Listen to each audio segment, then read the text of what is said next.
Un homme et son bonnet à la mer.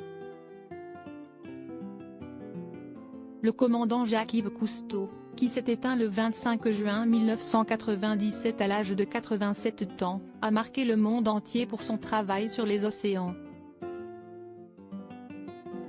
Celui qui a embarqué à bord du Calypso pour explorer le globe et mettre en lumière les différentes menaces pesant sur nos rivages et faire avancer la recherche et la connaissance de la biologie marine aurait célébré ce dimanche 11 juin son 113e anniversaire en portant certainement, sur le sommet de son crâne, son accessoire favori, un couvre-chef pourpre.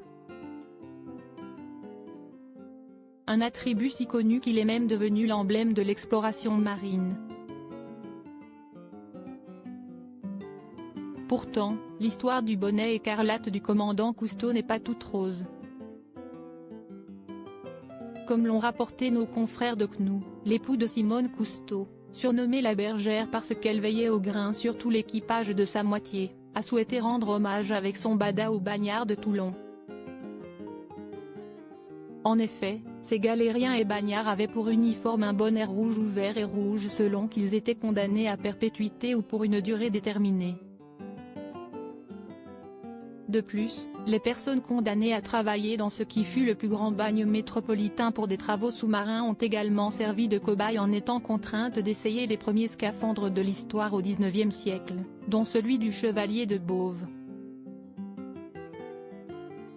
Le bonnet rouge du commandant Cousteau dans l'espace lors de ses sorties en mer. Jacques-Yves Cousteau faisait régulièrement monter à son bord des archéologues, des biologistes, des géophysiciens, des zoologues ou encore des écologistes afin de l'aider à avancer dans ses recherches. Il a d'ailleurs été l'un des premiers scientifiques à travailler avec la NASA.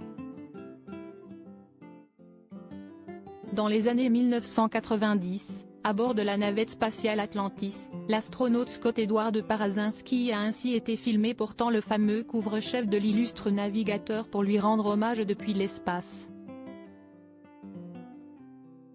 Une fois redescendu sur Terre, il a décidé de rendre l'emblématique accessoire à son propriétaire, essuyant cependant un refus de ce dernier, comme l'a rapporté l'INA, mais non, gardez-le, vous et moi travaillons pour la science.